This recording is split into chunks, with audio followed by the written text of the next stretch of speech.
মুসলিম অনুগত অবাধ্য প্রত্যেকের একটা মৃত্যুর যন্ত্রণা হয়, মৃত্যুর একটা শেষ মুহূর্তে গড়গড়া শুরু হয়। সেই আগ পর্যন্ত কেউ বান্দা দিন থেকে তওবা করে আল্লাহ বলেন আমি তাকে মাফ করি,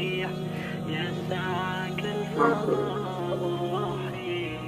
আমি আপনাদের সামনে 24 নম্বর পারা কোরআন কারীমের 29 নম্বর সূরা সূরা জুমা, এই সূরার আয়াতগুলো 53 নম্বর আয়াত, এই কথাটা বলা আজ আমরা অনেক নওজোয়ান আলহামদুলিল্লাহ যে এতক্ষণ যাবত শুনছেন দোস্ত আমার বন্ধু আমার দোস্ত একটা কথা তো জরুরি বাবা হেদায়েত পরিবর্তন জিন্দেগি আখিরাত মুক্তি বানানো গুণবর্জন আসলে সবটাই মহান আল্লাহ তাআলার পক্ষ থেকে পাওয়া।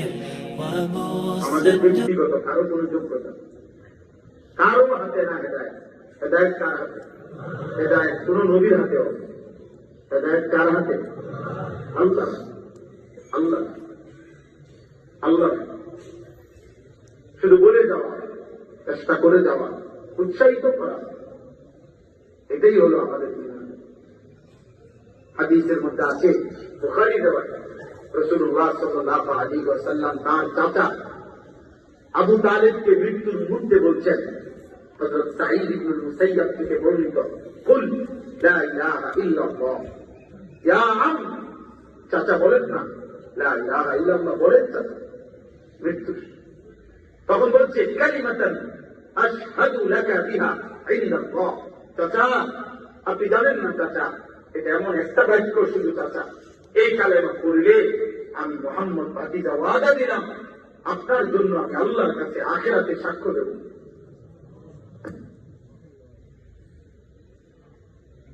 হাদিসের মধ্যে আছে ঠিক ওই টাইমে আবু তালেবের পাশে দুইটা বেঈমান ছিল, একটা হলো আবু জাহেল আর হলো উমাইয়া ইবনে খালদ।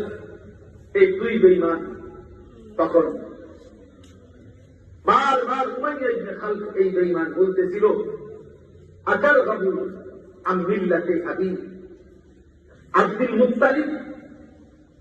এই তখন আবু তালেবকে বলতেছিল উমাইয়া, আবু তালেব সারা জীবন আমরা একসাথে চললাম, তুমি তোমার বাবা আব্দুল মুত্তালিবের ধর্ম থেকে সরে যাবা, মুহাম্মদের ধর্ম গ্রহণ করবা। এই বলতেছে, এখানে আছে হাদিসের ইবারতে আছে ফালাম ইয়াজাল রাসূলুল্লাহ সাল্লাল্লাহু আলাইহি ওয়াসাল্লাম ইয়ারিদুহা ইলাইহি, নবীজি বার